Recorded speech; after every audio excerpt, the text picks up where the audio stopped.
he was always, you know, things would change in the music industry, and he was always, you know, doing something new and learning. And so I think that's a good way for us to live our lives, because things change, and sometimes you have no control over it.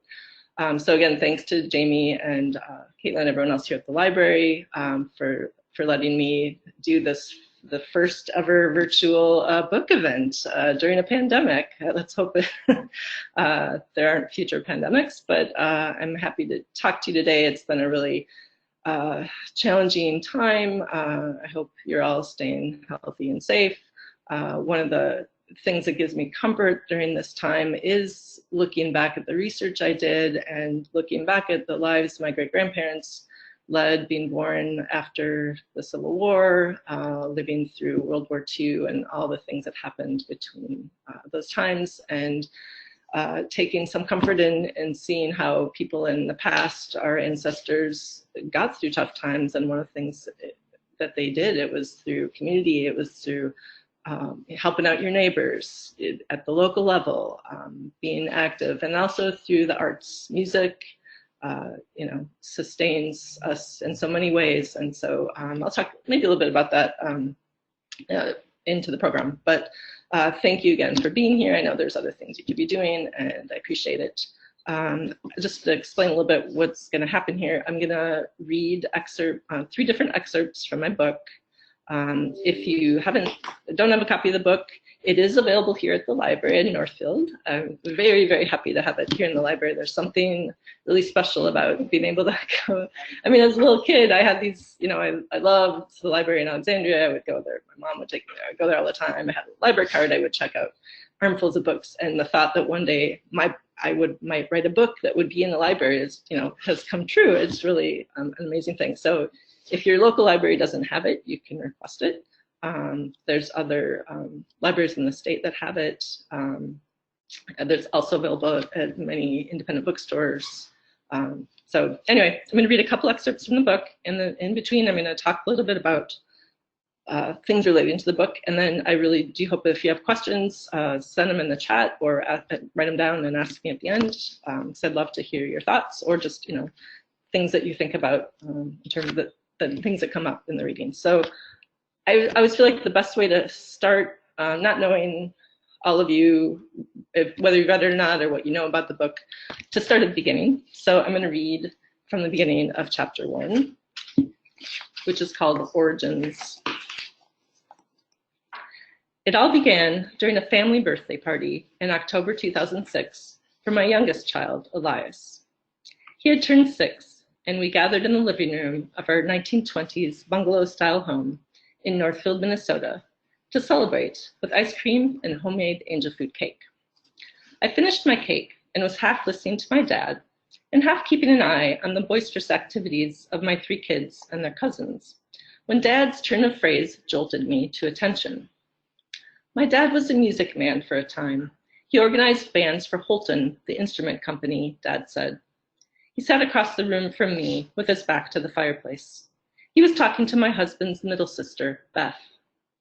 Dad's calm, baritone voice continued. Then he got a job directing the high school band in Farmington. This would have been in the 1930s. That's where he met my mother. She played in the flute section. And his dad, my grandfather, was a music man too. Beth's ears perked up at the mention of Farmington, a town 15 miles to the north. It's where she taught high school English. From the way Dad's words hung in the air, I sensed he was not done with his story. I suspected, from nearly 4 decades of experience and the thoughtful look in his blue eyes, that he was just getting started. Dad grew up in St. Cloud, Minnesota, and his circuitous style of storytelling requires patience from the listener.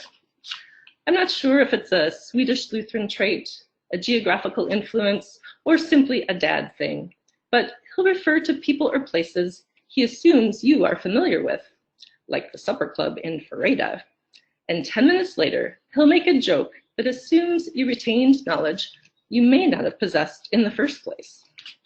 If you've never heard of Ferreda, that's probably because it's a village in central Minnesota, about 8 miles from my hometown of Alexandria. Ferreta has 185 residents, a supper club, and a few bars. Don't worry, retaining that information is not important to this story. There is always a point to Dad's stories, though, and if you aren't a committed listener, you'll miss the joke. At that moment in the living room, I was not a committed listener. My brain was stuck on the phrase he uttered twice in reference to two ancestors in my family tree. A music man, a music man. It reverberated in my head, knocking loose a kaleidoscope of memories. Me in third grade, attending a community production of Meredith Willson's The Music Man, that co-starred my mom's friend, Bridge Club friend Bonnie as Marion. I recalled, felt desperately jealous I was not on stage as Amaryllis, since I too could play the piano. Me in sixth grade, taking French horn lessons from my dad's friend, Bud Christensen, who sang snippets of a World War I song to me. Oh joy, oh boy, where do we go from here? Me in high school, sweat pooling behind my ears under my pointy silver helmet and drenching the t-shirt under my woolen uniform as our marching band captured the grand prize at the Minneapolis Aquatennial Parade. Me in college, when I and other members of the Drake University Marching Band embraced the unfortunate acronym DUMB, Drake University Marching Band, and performed during halftime at a Kansas City Chiefs game. Me at my wedding, when Steve and I hired a brass quintet to play the processional since my dad was unavailable. He was too busy walking me down the aisle. Actually, my first memory of my dad, when I was about 4, involved music too. I remember him standing in front of the kitchen sink on a frigid winter evening, cleaning his trumpet with water so hot it steamed up the windows. But none of these memories drew forth images of my paternal great-grandfather, G. Oliver Riggs. I sheepishly considered the fact that I knew little about him. He had been a band leader, and he gave his cornet to my dad. A black and white photo showed him instructing my 4-year-old dad on that very instrument.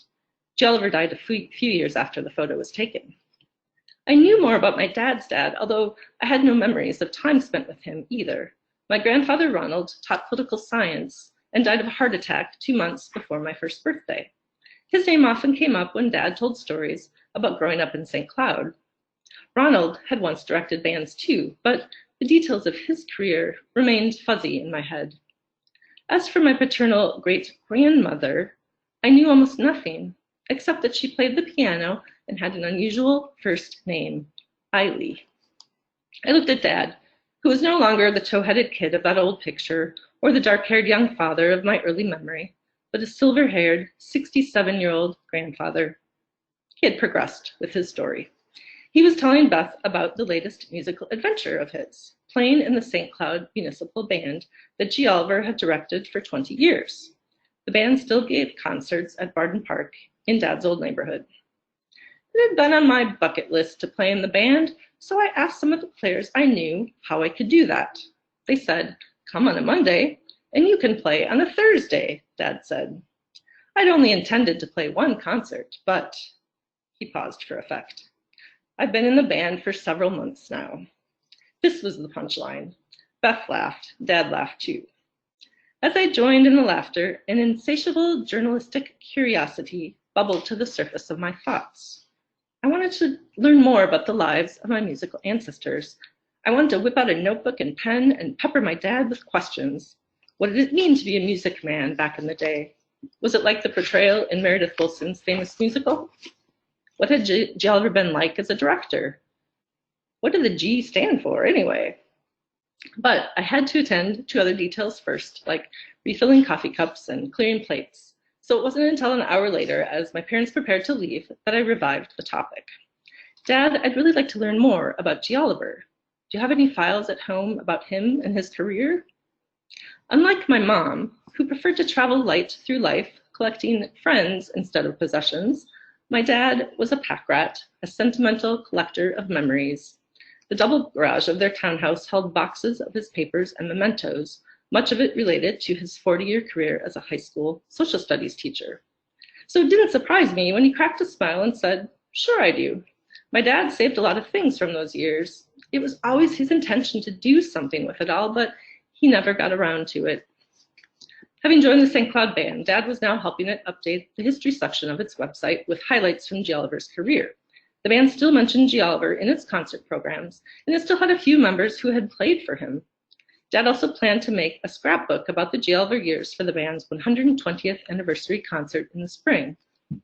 Well, I'd be happy to help you with that if you want any help, I said. The timing was perfect. A decade earlier, when Steve started his family practice residency in St. Paul and I became pregnant with Louisa, I'd taken a break from journalism to be a mostly stay-at-home mom. Now that Elias was in kindergarten, Sebastian was in 3rd grade, and Louisa was in 5th, I wanted to rebuild my career. They're a bit older now, just as an aside. I was eager to sharpen my writing, researching, and interviewing skills on a good story. This seemed like a promising one, conveniently dangling from the lower branches of my family tree.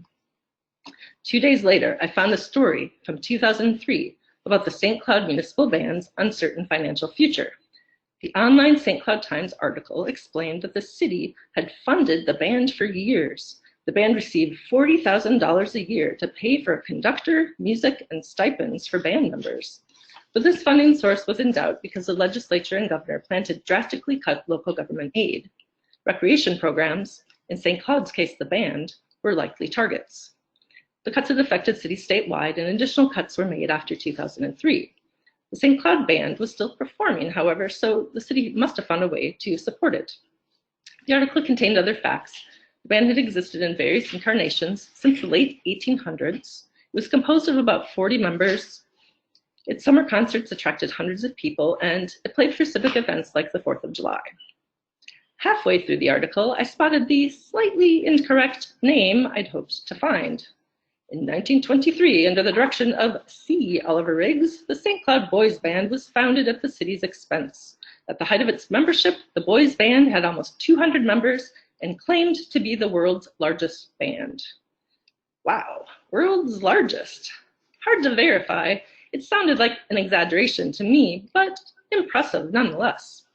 The article didn't cite a source for this claim, and the incorrect initial in my great-grandfather's name didn't inspire confidence in the veracity of other facts in the article. I would need to dig deeper to determine what could be confirmed and what had become part of local legend. When I pulled up the band's website on my laptop, a color photo of my great-grandfather appeared, accompanied by a timeline of his life and career. Gioliver lived from 1870 to 1946. Underneath his photo was a quote, "I tell my boys the only way to win success is by hard work and preparation." The photo looked familiar. I'd probably seen it at my parents' house years ago. Gioliver's band uniform jacket was navy blue or black, with gold buttons and gold braid around the sleeve cuffs. His silver hair was parted slightly off-center and combed away from his high forehead. He must have been about the same age my dad was now. The oval shape of his face reminded me of my dad's face. He had the same thick eyebrows, high cheekbones, and solid jaw. Gioliver's firm, thin lips turned up at the edges, but he wasn't smiling. He looked like he was preparing to play the cornet he held in his left hand. Below the photo, the timeline revealed Gioliver was born on November 26, 1870, near Wapello, Iowa. This surprised me. I went to college in Des Moines. I worked for 4 years at a newspaper in the state's capital city. I married a native Iowan, and all that time, I never knew my great-grandfather was born in Iowa. My eyes continued down the timeline. Gioliver had attended the Oberlin, Ohio Conservatory of Music, directed a band in Esben, Kansas, taught music and directed a band at the Iowa Wesleyan Conservatory of Music, studied violin and cornet in Chicago, and led bands in Aledo, Illinois, Crookston, Minnesota, Grand Forks, North Dakota, Tacoma, Washington, Havre, Montana, and Bemidji, Minnesota. At the bottom, it mentioned another curious item, his death of a heart attack at the Red Lake Indian Reservation School in northern Minnesota, where he ended his career. The geographic mobility in my great-grandfather's life astonished me. He had traveled extensively to towns with mysterious names and to more than half a dozen states.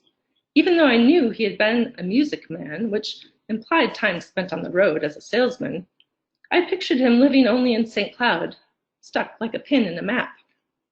I sat at the dining room table and stared at the 2-page timeline, which I'd printed out from the website. The pieces of paper I held in my hands contained the bare bones of a life condensed into 24 bullet points. The real story waited in the spaces between those lines of text. I couldn't wait to fill them in. I'll take a break and have a drink of water.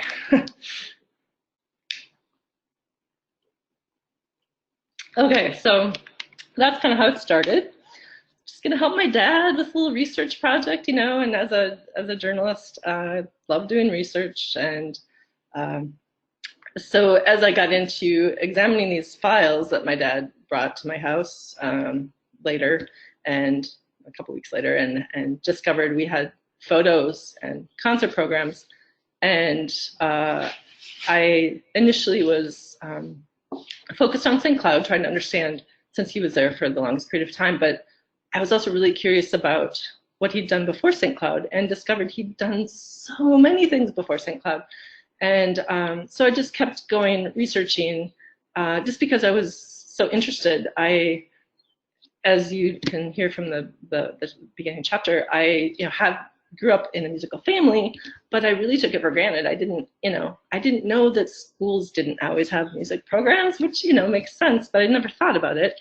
I didn't know that my great-grandfather was somebody who, as it turns out, was really a pioneering musician in Minnesota. He really, and in the book it kind of explains this whole transition of community bands to school bands and what role he played in that, and then just how important these bands were to towns. All of these things, as I found out more, I just became more and more interested. And so the research, and I still do find new things all the time, but I could research forever. But, so I was doing that, and then raising kids, and then also trying to, pick up my career. And we started doing family vacations where we would go places where G. Oliver lived. And then my dad and I, early on, we went on a summer trip and went back to where G. Oliver and Eiley had been young adults, and met some long lost relatives there. And so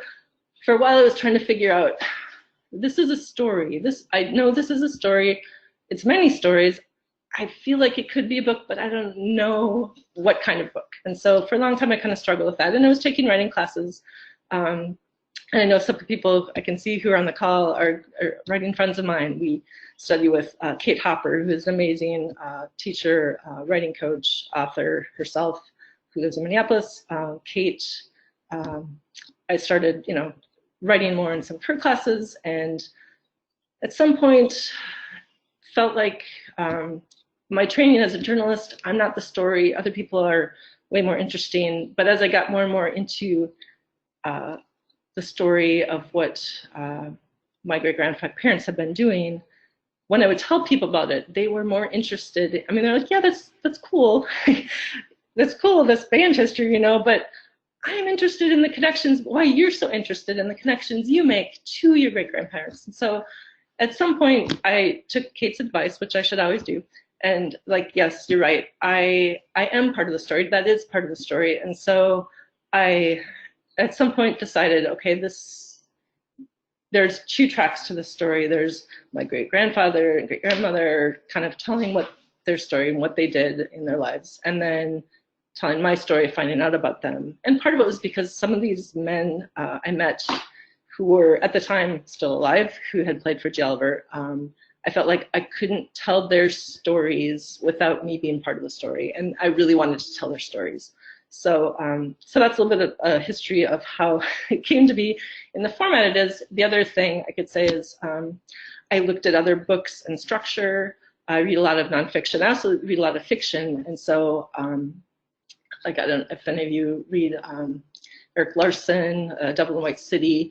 I love the way he's able to take nonfiction and make it, you feel like you're reading a novel. It's using all the craft of, narrative arc, and you have these characters. And so, at some point after some exercise Kate had given me about, think of your parents as characters in a book, and of course, but that, that's so interesting. And so really tried to apply all these craft things to telling the story, so that the book alternates chapters, what I call the G. Oliver chapters, which are the history chapters told in third person, using all my research to kind of tell the story of what he was up to and the peaks and the failures and everything going on. And then what I call the me chapters, where I'm on the hunt for information, and I'm meeting people and interviewing them. And so that's how it's structured, and it alternates every other chapter. And so the next chapter I'm going to read to you is one of the G. Oliver chapters. And this one, like I said a few minutes ago, I mean, just making the connections between my ancestors' lives and mine, it continues to this day. And so trying to decide which chapters or which excerpts to read. This one, actually read this one at the last public event I gave, which was in March to the Northfield Rotary Club. And it seemed very relevant then, and it still seems very relevant now. So I'm going to read this one. Is that? Oh, yeah, I can tell you. It's on chapter 10, page 116. So this is G. Oliver. He went to Crookston, Minnesota in 1898, and he married Eiley, and she moved up there with him, and they were very active in the community, and playing music, all the different kinds of groups. He was there for a while, and then he went and did a bunch of other things. He was in a cowboy band in Montana, and he so earlier chapters kind of tell these stories of where he ends up coming back to Crookston at some point, and with his family, and this is during World War I. And then they have a couple of tragedies with two of their children. And so by the end of the war, I think he just really wanted to get out of Crookston. And he took a job in Bemidji, which is also up in northern Minnesota. And he had land north of Bemidji, so they'd been to Bemidji a lot before that. But he moves to Bemidji to take a job directing the city band, and then also they wanted him to form a boys band, which he had done in Crookston. And so he moves there. And so I'm going to read a section from the chapter where he's now in Bemidji and trying to get things going with the band program there. And this is, let's see, what year would this be? 1919, I believe. In January, Eiley and her friend, I'll read it this way, Alberta Fisher-Rattel, a soprano soloist. Oh, I should mention, I think I mentioned earlier that Eiley was a pianist, but she was trained in Chicago. She was also very talented musician herself. It was one of the few things at that time that women, she really did have a career as a musician. She taught, and she was an accompanist, and so everywhere she lived, she was very busy doing that. So as in Bemidji also. So in January, Eiley and her friend Alberta Fisher-Rattel, a soprano soloist from Grand Forks, performed for 160 people at a meeting of the Bemidji Women's Civic and Community Club. Layla Stanton Sanborn, an accomplished local violinist, reviewed the event for the Bemidji Sentinel. She wrote, "Mrs. Riggs opened the program with Rigoletto by Verdi Liszt, which at once played her before her audience as an artist. Bemidji is proud to claim a musician of her excellent technique and expression. Her other numbers were equally enjoyable. As an accompanist to Mrs. Rattel's songs, Mrs. Riggs made a most capable and artistic showing." The article also noted that the club's next meeting would feature a talk on public health, a topic much on the minds of Bemidji residents. Teenagers and young adults were especially vulnerable to the ongoing influenza pandemic. It would eventually kill 30 million to 50 million people, including 675,000 Americans. In Bemidji, influenza-related obituaries appeared regularly in the paper, like the February 20th notice for 16-year-old Myron Searle. Myron was loved by all who knew him, a brilliant, faithful student with the bright promise before him of a successful career in dramatic art. He leaves to mourn his early demise, a loving father and mother, his only brother, Percy, having died in France in the service of his country, October 5th, 1918. Cases like Myron's must have concerned Eiley and G. Oliver, since Ronald and Percy were in the age group deemed to be at greater risk. The spread of influenza had declined enough by early February that health officials loosened restrictions on public gatherings. Percy performed with a new men's choral group, the Harmonic Club, and he was a vocal soloist in a school musical that involved 50 students. Eiley invited her Sunday school class to the Riggs home for a waffle dinner, and she performed for the new Parent-Teacher Association. The juvenile band presented its first concert on January 14th, even though a quarter of the members were ill and unable to play. As the threat of influenza decreased, another contagious disease reared its angry, red-splotched head.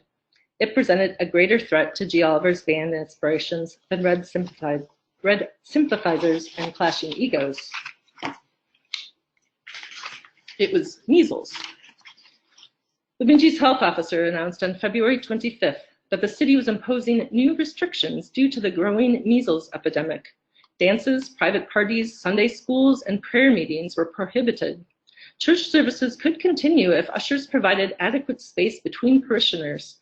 Movies could continue if managers kept coughers or sneezers out. Lodge meetings could continue if people who were ill did not attend.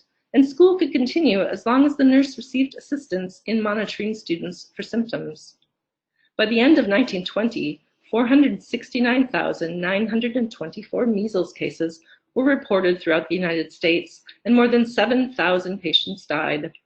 In Minnesota, 7,673 cases were reported in 1920, and 159 people died, a majority of them under age 10.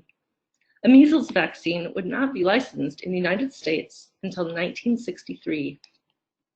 Further restrictions were imposed in early April. All theaters, Sunday schools, and other places where children congregated, except schools under care of nurses, were closed to all children under age 15. For G. Oliver, this meant no juvenile band rehearsals. While he waited for the restrictions to lift, G. Oliver joined Eiley and Ronald in performing for the best-loved woman in Minnesota, Maria Sanford, one of the country's first female professors and an advocate for women's suffrage. The Bemidji Women's Civic and Community Club sponsored Sanford's evening lecture at the Methodist Church on April 8th. By then, Sanford had retired from the University of Minnesota, but she continued to give speeches, and her Bemidji appearance came as the country was close to ratifying the 19th Amendment. Women, men, and youth older than 15 packed the Methodist Church to its doors, and the Briggs family provided the musical entertainment for the event. Though frail in appearance, the 85-year-old Sanford delivered a spirited talk expressing optimism that women's fresh approach to voting would result in a higher plane of political ethics.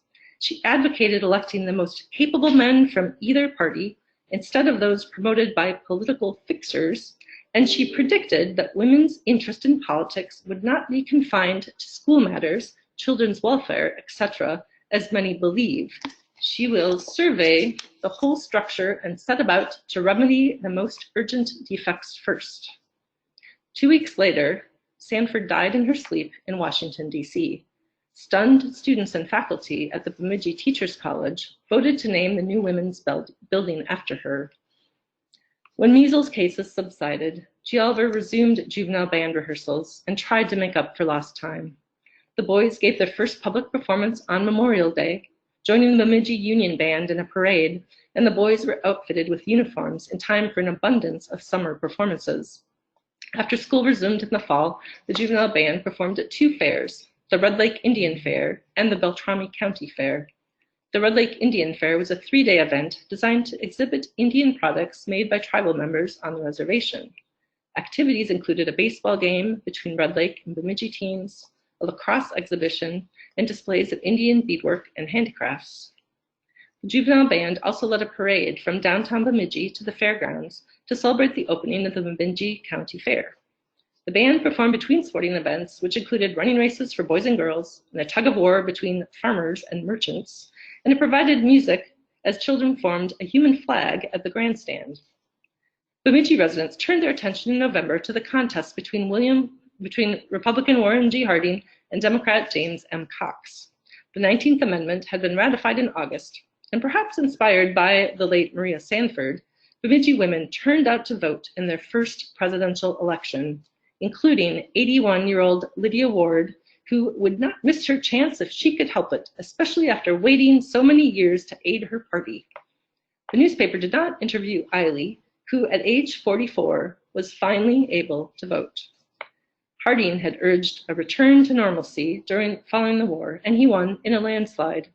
The Bemidji Daily Pioneer reported city turnout was higher than normal and said, "Explanation lies largely in the woman vote, for not only did they go to the polls themselves, but they seem to have been responsible for their husbands getting there as well." All right, just another water break.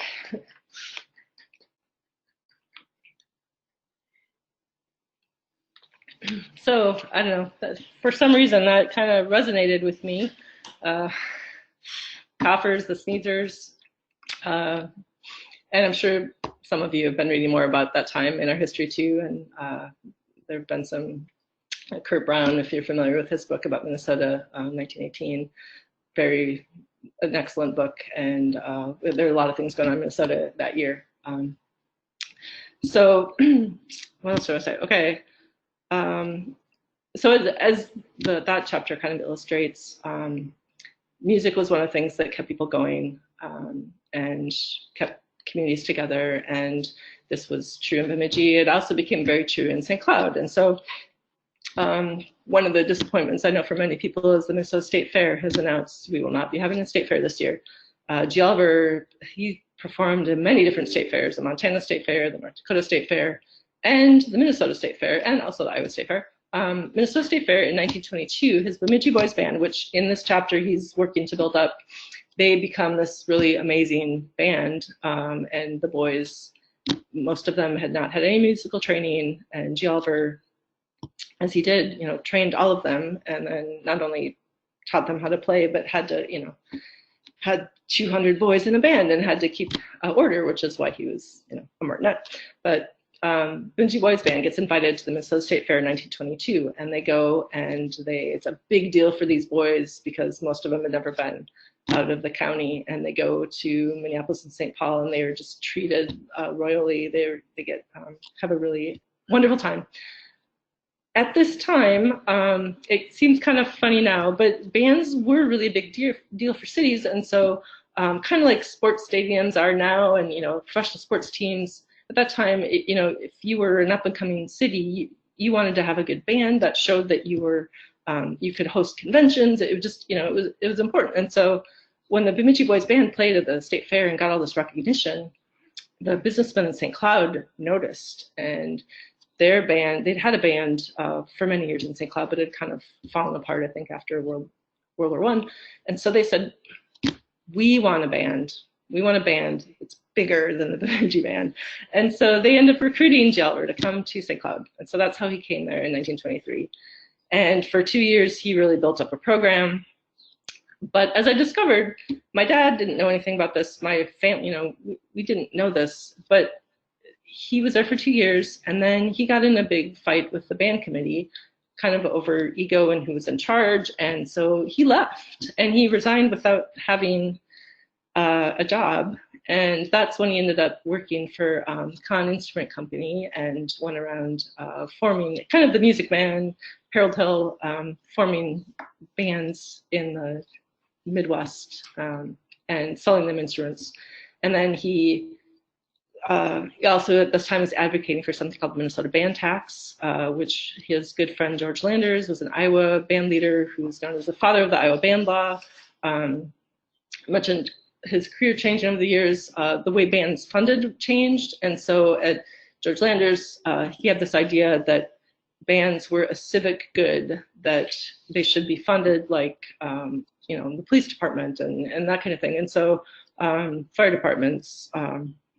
So they advocated for a tax that smaller cities and towns could vote on, and if they wanted to do that, then they would have a pool of money because the bands did so many civic things like performing 4th of July and for all these building and conventions. So anyway, Minnesota passes this band tax, and then there's a change in leadership in St. Cloud, and parents want G. Oliver back, and so he comes back, and then he's there for most of the rest of his career until he gets forced out again, which is another story in the book. But anyway, so he comes to St. Cloud. He has this long career there. And so in the course of me researching and finding out all this stuff about what happened in St. Cloud, it occurs to me that there are still people alive who knew him. And so then that becomes part of my story in the book, is trying to track some of them down. And at one point,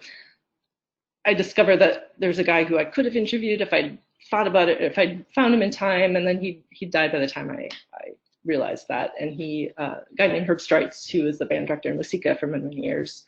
But then I find another man named Ted Papermaster, who at that time I meet him as 98, and he was living in a nursing home in St. Louis Park. And so toward the end of the book, I formed this friendship with Ted, and that's kind of part of tying, it kind of ties everything together, honestly, for how the book ends, and what I learned about myself and about the legacy of music and what it means for people. And so I think if we have time, I'll read just a little bit of one of those later chapters, and then we'll have time for questions.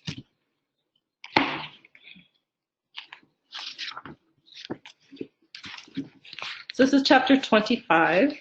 It's called Conversations with a Bonehead. I'm going to read some excerpts from this.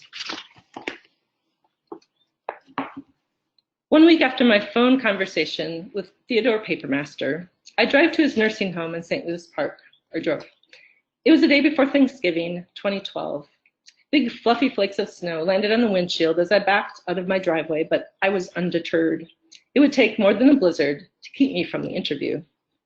On the way, I stopped to get a latte and some items for the next day's feast. In the checkout line, I caught sight of a package of 3 sugar cookies shaped like turkeys and added it to the conveyor belt on impulse, thinking Ted might appreciate a treat. As I signed in at the nursing home desk, my stomach was unsettled. What if Ted didn't like me? What if it was hard to communicate with him? I found his room on the 3rd floor, knocked, and entered. As I walked into the L-shaped room, I saw a chair near the wall and the foot of a narrow hospital-type bed. A bookcase filled with books stood along one wall. Above it was a framed portrait of a young, dark-haired man wearing a military cap and uniform.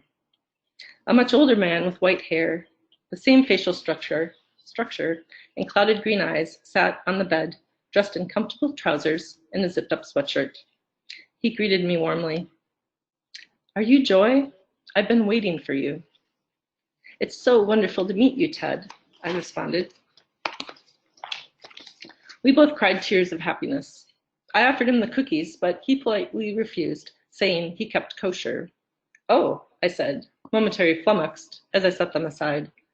Then I pulled the chair close to the bed and set up my recording equipment. Ted turned on his hearing assistance device and handed me a microphone so he could hear my questions. I switched into reporter mode. "Okay, first of all, you lived in St. Cloud. You were born there." Ted nodded affirmatively. "I was born March 30th, 1914. That makes me 98 now. I went to medical school at the University of Minnesota, graduated in 1938, and then I went to pediatrics and became a pediatrician.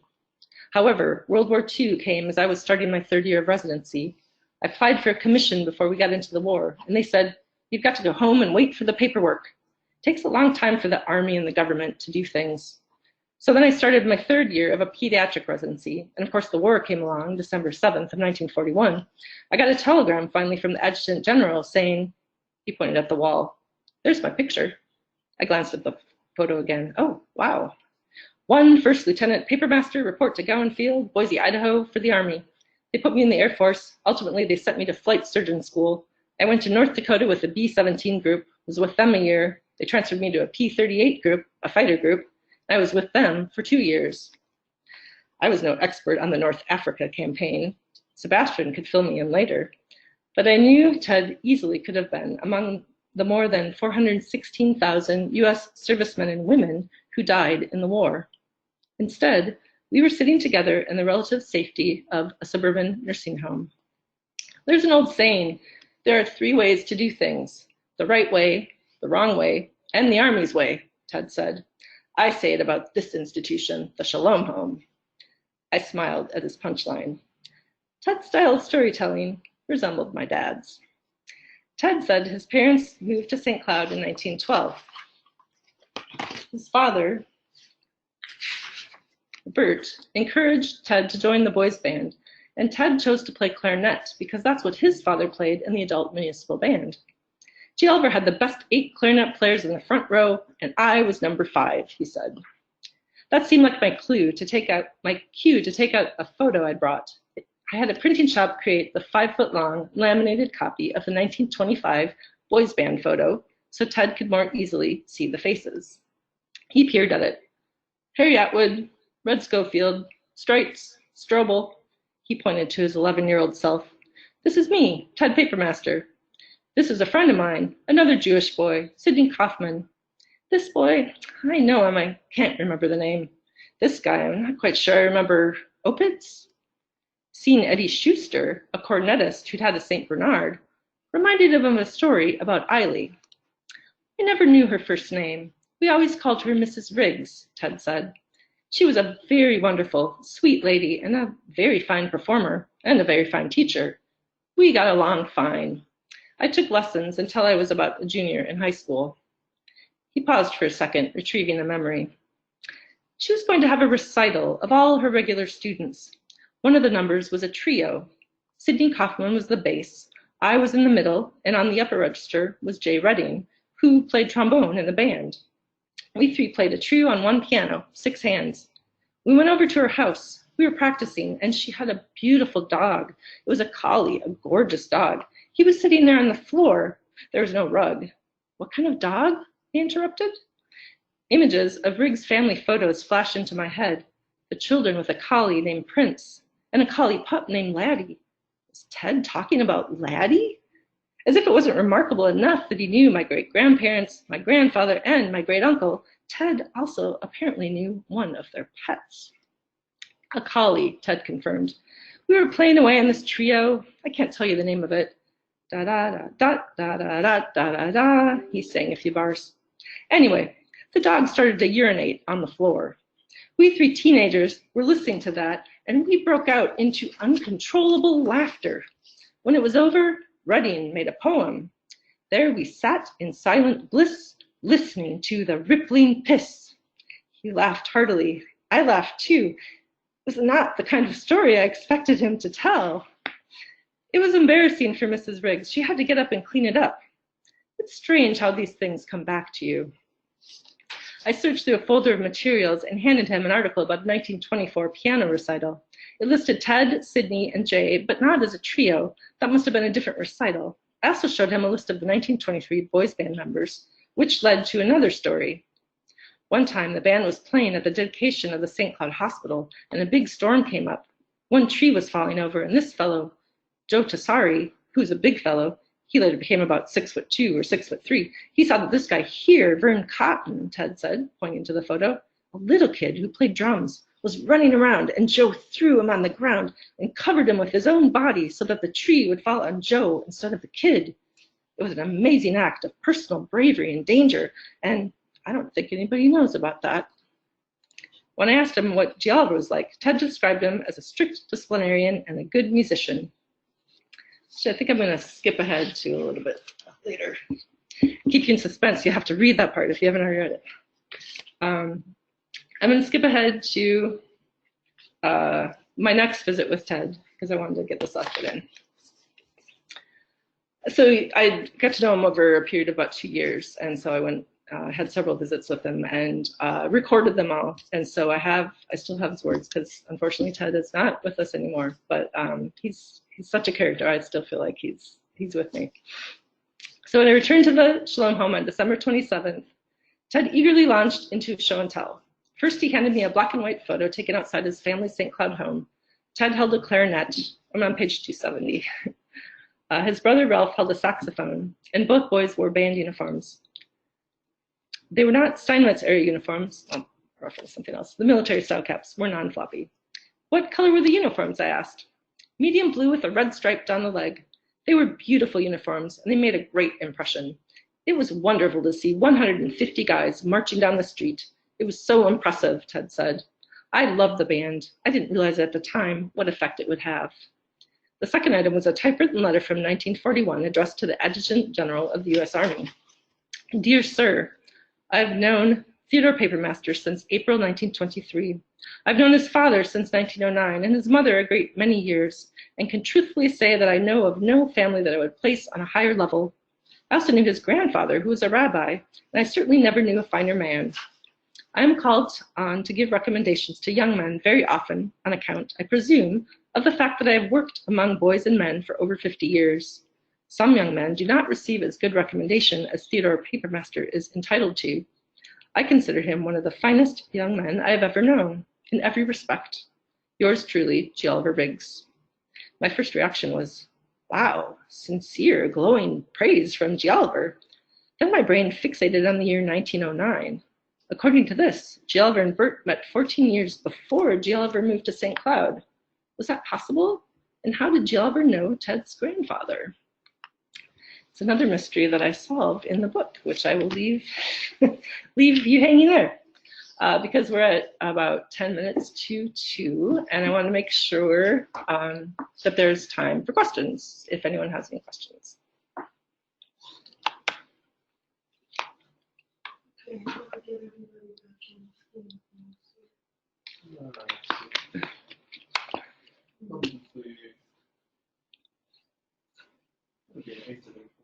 Oh, you who's talking, maybe the top center. Everyone. There you go.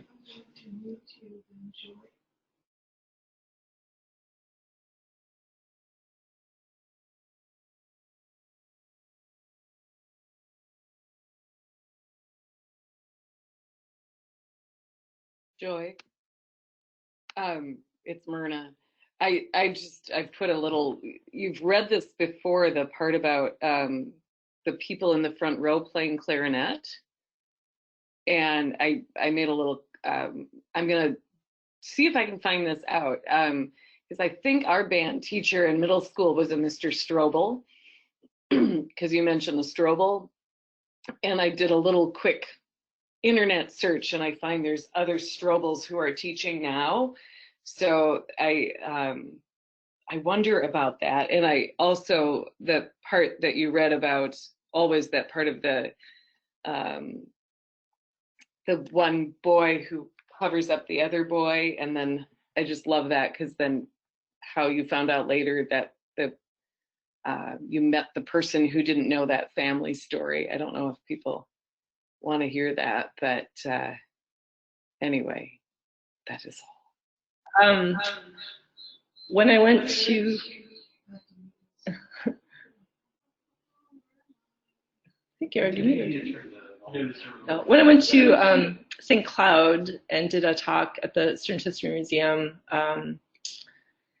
several months ago now, I'm trying to think when that was, I gave a talk, and then afterward a woman came up to me, and she had this big band photo, and she was asking me if I knew who, like what it was from, and I could tell G. Oliver wasn't in it, but it looked like it was from the mid-20s, and she said that her father and her uncle were in it, and she told me their names, and Tessari was the last name, and so as it turns out, her uncle is Joe Tessari is the one who saved the other boy, and so I told her, your uncle is in my book, I mentioned him, and so that's been one of the things I've loved about how the book just, and I've had so much fun going out to these book events, because you just never know who you're going to meet, and the connections are just astounding, the way I've made connections with people. And so yeah, so I met her and was able to, and I did figure out the mystery of this photo she had. I was able to figure out what that was from, and so yeah, there's been a lot of connections like that.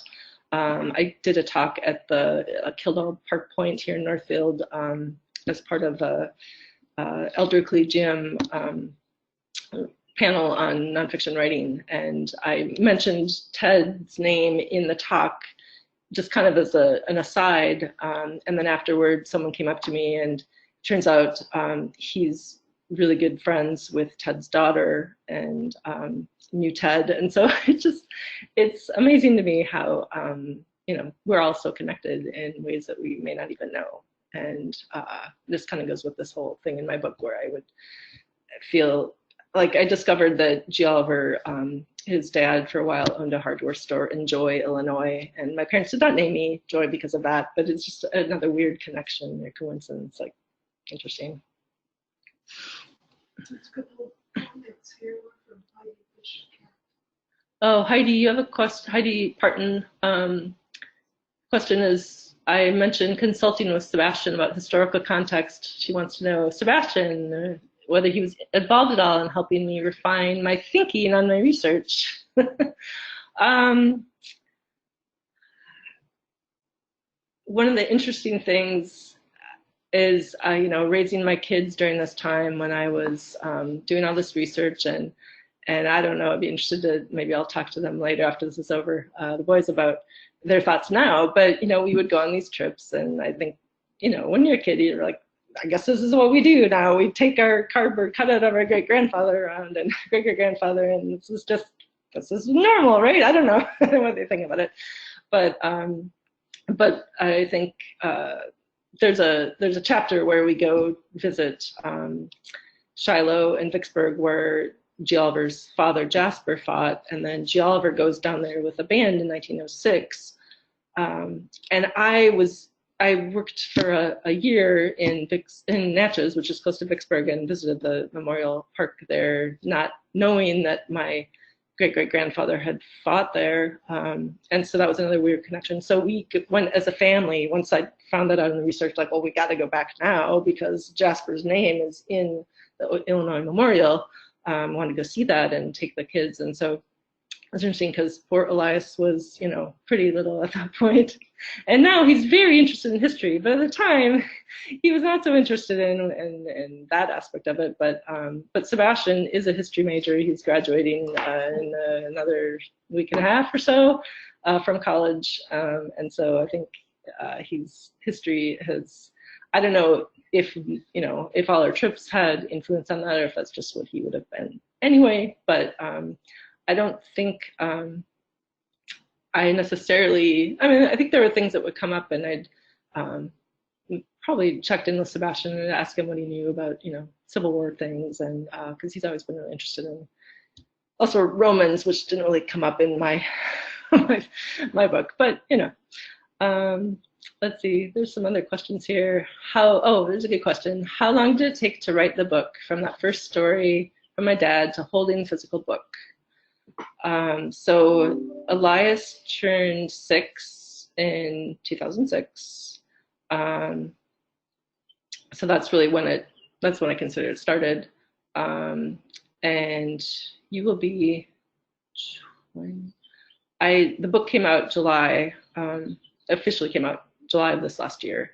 And so pretty much from the time Elias was in kindergarten to him graduating from high school, that's the time it took for me to write this. And like I said earlier, a lot of it was just figuring out at first what kind of book it was, if it was a book. And then once I kind of zeroed in on, okay, I think this is working, then it just took a while to finish it. And then it was almost 200,000 words when I finished it.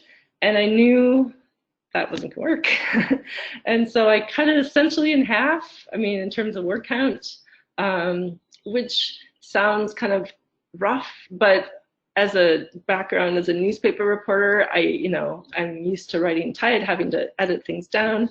One of the first lessons I learned in my first journalism class, my advisor said, you need way more information than you're ever going to use, and so that was very true with this book too. There were a few things that got cut that I feel, a little bit sad about, but really the goal was I wanted to keep it moving. I wanted to keep people immersed in it, and there are things that are interesting, but it wasn't advancing the story that I was trying to tell in the way I was trying to tell it. So it took a really long time, and there were times where I felt frustrated by that, but then looking back on it, or in the moment, I'd realize it's taking the amount of time it needs to take.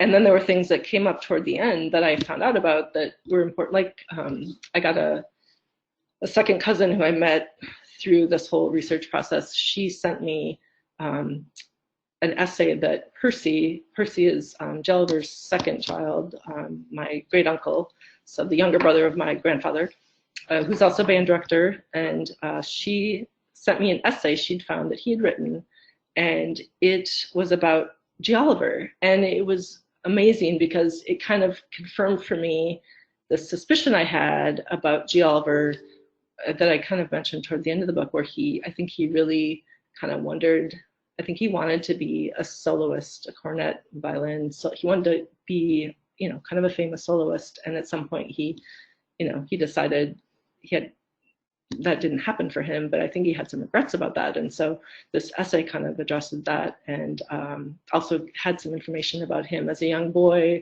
taking the train to Oberlin. And so, and I was able to include that in the book because I wasn't done with the book yet. And so, so I think it took the time it needed, but it was a long period of my life that, kind of essentially my whole, I think I was 39 when I started it, and now I'm 52. So yeah, that was a good chunk of my life. Let's see, somebody asked, Krista, I like the piece in the Star Tribune a couple of months ago, wondering if it's been reprinted anywhere. Also wondering about my connection to historical societies and research and getting my book out to different communities. That's a good question. I don't think the Star Tribune thing has been reprinted anywhere. I think it's still online. You can look it up. If you're talking about the thing that Kurt Brown wrote about the book. The historical societies have been really important. In fact, the people of Crookston are amazing. I'm so grateful to them. They had me, invited me to be the guest speaker for their annual banquet back in, gosh, it's so hard to remember time now. I think it was in January, maybe. And they had a dinner, and they let me use some of the photos that I found in an earlier research trip, photos I found there. So the photo on the cover of these boys here, that's the Crookston Juvenile Band from about 1916, I think. And my grandfather and my great uncle are both pictured in that. The Stearns History Museum in St. Cloud also has been very huge help to me, and they have a lot of photos. My family, my dad and his brother and his sister have donated some of the Gialliver materials to the Stearns History Museum. So if you go there, you can see his band hat and his baton and some other materials there. And then Bemidji also, he was not there very long. It was only a couple years, but they also have a lot of information, and they have some photos that they let me use. And I haven't been back to Aledo, which is in Illinois. My dad and I went there early on in the research, but I would love to get back there. They have a big rhubarb festival in June, which I would love to get back for. Of course, this year that wasn't going to happen, but maybe next year I can go back and see some people there. Early in the book, there's a chapter where my dad and I go and we meet his second cousins and have this interesting encounter where we both have the same photos, but they have names written on the back and ours doesn't. And I think it's Gialliver and Eiley, but it's really Gialliver and his sister. And so it's just kind of a daisy, which, goes to the whole write on your photos so people know who they are, but also just, making assumptions about things and always having to check myself. And that's why wanted to get the story right and make sure the details are right. And so I hope that answered your question. Are there any others that I missed? Was there a different feel?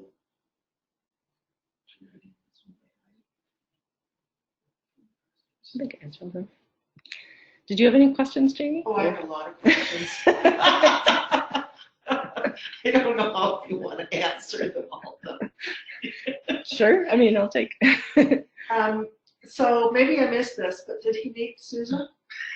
Oh, yeah. So one of the mysteries is Gialliver and Sousa, which came up very early in the research. There's an old St. Cloud article that mentions Gialliver and Sousa, and that one of the band boys years later is, you know, telling the St. Cloud reporter, yeah, yeah, and he played in Sousa's band. And I'm like, what? Okay, interesting. So I was trying to figure that out. Did he play in Sousa's band? And as far as I can tell, he did not. He was not officially in Sousa's band. They have pretty good documentation about who was in the bands. But he did know Sousa, and that's one of the interesting things I discovered. His friend George Landers, who I mentioned, was Iowa bandmaster.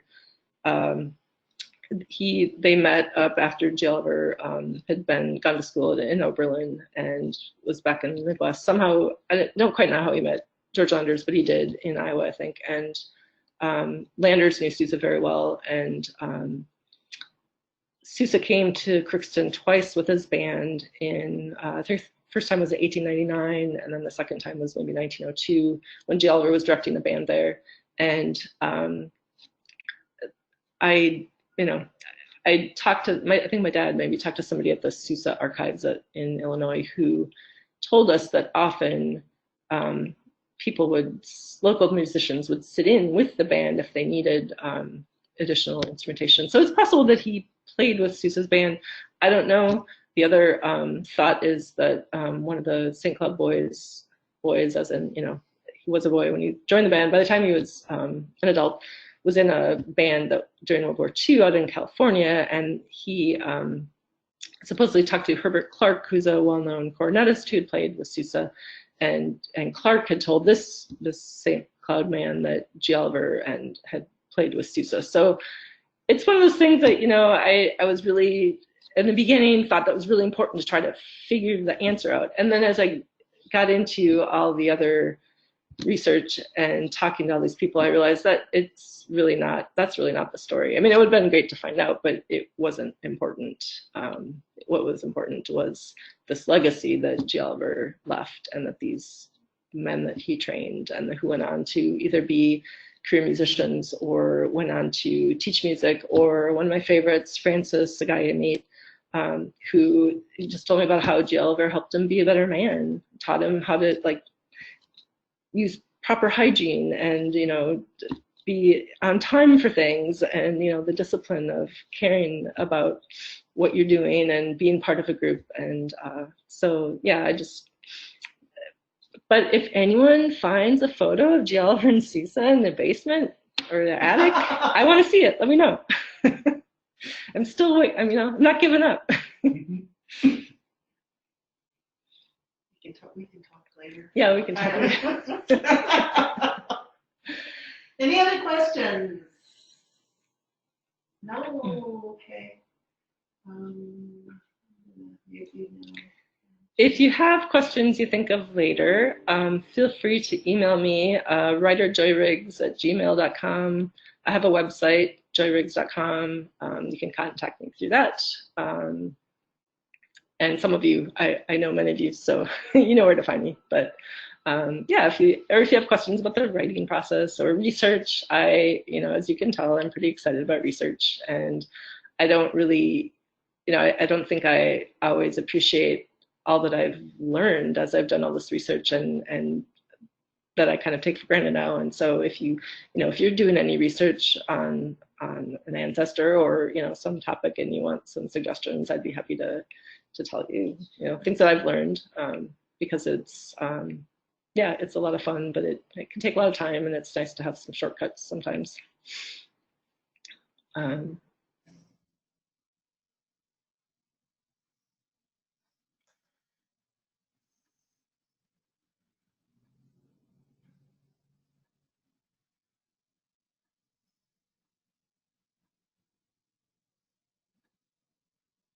There's a couple questions in the chat for you, Joy.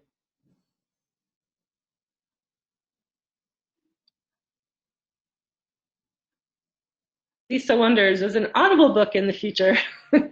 Somebody suggested that to me already, and apparently I have the rights to do an Audible book because my publisher doesn't do them, but I could do it on my own if I want. So that's something I would think about, maybe, but I haven't gotten that far yet. Catherine Hansen wants to know if you're writing another. Oh, am I writing another book? I'm not at the moment. I've been working, and a few of you know this, I've been working on an essay about my grandmother, my mom's mom. So I kind of feel like I need to give my mom's family a little more attention. My mom suffered through some of the all these discussions about Jelver, and so my grandmother was the only grandparent that I really knew very well because she lived to be 91, and she died when I was in college. And so I've been doing some research on her, and I solved a mystery about her. She didn't like to talk about her past, and so I'm working on an essay, kind of a long essay about her. I don't really know where it's going. I don't think it's a book, although a few people have suggested I should write a screenplay. So maybe, I don't know. I never thought I'll leave it open, but I think this book, I always thought it would be cool to write a book, but I always was waiting, I hadn't, nothing, knowing it takes a lot of time, it's so much work, you don't, make money at it, it's kind of labor of love, so it had to be something I feel passionately about, and so then when this kind of came together, this met that criteria for me, so it would have to be something else that I felt like that I felt compelled to do, knowing how much work it is. So I hope to write something else, whether it's an essay. I write occasional essays, and I will keep writing, but we'll see about books. I'll let you know. Any other?